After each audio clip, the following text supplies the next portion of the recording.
KSC presents. Scientists reconstructed an Egyptian mummy's throat and it groaned from beyond the grave. An ancient Egyptian priest named Nesyamun had one wish when he died. He hoped for life after death. 3,000 years later, that dream became a reality, thanks to a team of pioneering academics from a trio of English universities. Together, they rebuilt parts of the mummy's throat and listened as the ancient priest grumbled into life once again. In his first life, Nesyamun would have needed a commanding tone to his voice. He served as a priest at an Egyptian temple called Karnak upon his death, which happened circa 1100 BC. He was mummified in preparation for the afterlife. Nowadays, his remains reside in the UK, where he is considered one of the country's most noteworthy mummies on display. And that distinction came before scientists had the idea to bring Nesyamun back to life too. They wouldn't reanimate the mummy's entire body, of course. Instead, they used 3D printing to reconstruct the ancient priest's vocal tract. Then, by using this in conjunction with a man-made larynx sound, they could listen to what he had to say. The Karnak temple complex in modern-day Luxor stands as Egypt's second most popular tourist site, just behind the Giza pyramids. When the cluster of chapels, temples, pylons and other structures was in its heyday, it had even more importance to the people of ancient Egypt.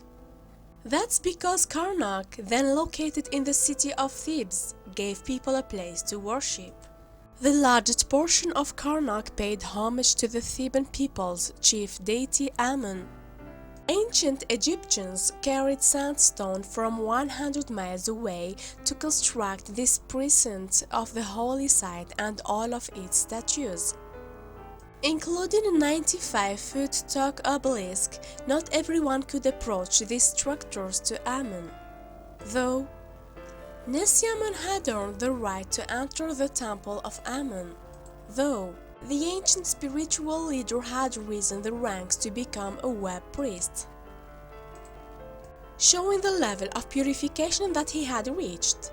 As such, he could get close to the statue of Amun, which sat in the most sacred section of the deity's temple.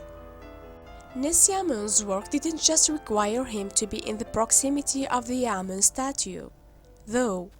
The priest served as the temple scribe during his post there. He also led religious rituals, which had him singing and speaking to worshippers. Clearly, a strong voice would be important to him. Historians know this and other details about Nesyamun because of the way his body was preserved after his death in about 1100 BC. For instance, they found a leather ornament tucked into the bandages wrapped around the web priest's body. That little trinket indicated that Nesyamun died under the rule of Ramses XI, who led Egypt from 1113 to 1085 BC. Some details about Nesyamun were more overt, though, for one thing, his coffin came inscribed with the words Nesyamun, true of voice. Other etchings revealed that the web priest hoped that his soul would be just as vocal. He wanted to speak to the gods once he reached to the afterlife too.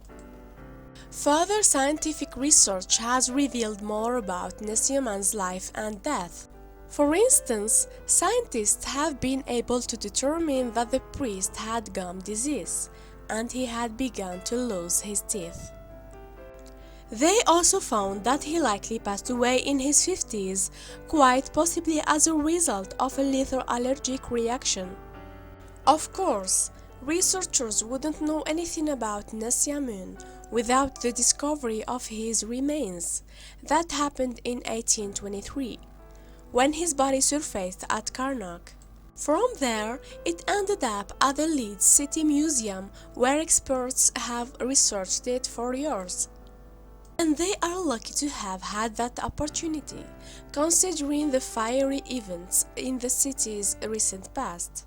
In fact, a World War II bombing raid ravaged Leeds in 1948, wiping out a portion of the museum. Up until that point, Nesyamun had resided at the museum as part of a trio of mummies. But a bomb blasted away the front part of the building, destroying the other two ancient Egyptian bodies. Fortunately, only the lid of Nesyamun's coffin saw any damage. So Nesyamun escaped World War II more or less unscathed and has since become a focus for researchers in Leeds and beyond. His remains have become one of the world's most intensively studied relics from the ancient Egyptian era. It seems there's always more to learn, too. Just ask the team of English academics who brought Nesyamun's voice back. It all started in 2016 when the team at the Leeds City Museum transported Nesyamun from his display to a hospital close to the museum. There, doctors sent the mummy for a CT, computed tomography scan, which came back with surprising results. Namely, the 3,000-year-old body still had his mouth and throat mostly intact. The expert mummification of Nesyamun was a key factor in the success of the CT scan, according to University of York Egyptologist Joanne Fletcher. She told the New York Times newspaper in January 2020 the superb quality of preservation achieved by the ancient emblemers meant that Nesyamun's vocal tract is still in excellent shape. The vocal tract plays a pivotal role in creating a person's voice. The initial sound comes from the larynx across which the vocal cords stretch. As air rolls over the cords, they vibrate to make sounds. A lower rate of vibration would go hand in hand with a low-pitched voice. High-frequency vibrations create a high-pitched noise. The vocal cords have a vital role in determining the normal pitch of a person's voice. The end product comes down in large part to the tightness and length of these cords. However, the vocal tract itself plays a part in this process, too. It filters larynx vibrations before they emerge as a voice, no matter what. The sound that comes out is always one of a kind, just like fingerprints. No two voices are exactly the same. As such, a dead person's voice could only be replicated with the exact dimensions of their vocal tract determined. This is usually impossible, as most buried bodies lose their soft tissue over time. So skeletal remains wouldn't have a vocal tract to measure and replicate. Of course, mummification ensured that Nesyamun's form would remain almost entirely intact for 3 millennia. The CT scan gave the researchers a blueprint of Nesyamun's vocal tract, which they recreated with even more modern technology. Namely, they 3D printed a pristine version of the priest's vocal tract, from his lips down to his larynx, but the resulting model couldn't create noise on its own. Speech expert Howard combined the 3D printed model with a loudspeaker, much like the one that blares tunes from the top of the An Ice Cream truck. He took off the horn-shaped portion at the end of the device, replacing it with the vocal tract remark. Howard had already used such a technique on living patients, as well as on himself. However, neither her nor any other expert had ever tried to use the technique to revive a dead person's voice. So, if the procedure worked on Nesyamun's vocal tract, it would be the first time a deceased individual would speak again. So, with Nesyamun's vocal tract connected to the loudspeaker, Howard hooked the combined device to a computer. With the computer, the speech specialist could send an electric wave form through the speaker.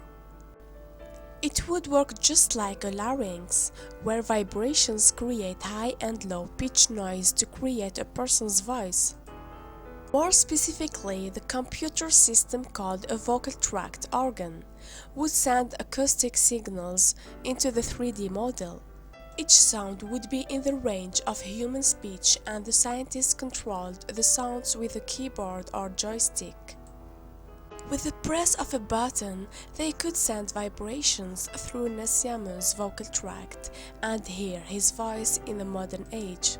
In 2020, though, all the England-based team had was the recreated vocal tract and the computerized organ with which to create voice-like sounds. So, they gave it a try to see how Nesyamun's voice would sound, and the mummy spoke up for the first time in 3000 years. The rumbles that came from Nesyamun's vocal tract as of 2020 mimicked a vowel sound between that of bad and bad according to Time. Others described it as the sound of a sheep's bleat. Either way, this is just the beginning of what the team hopes they can do with the mummy's vocal tract in the future. Thank you for watching, and don't forget to subscribe.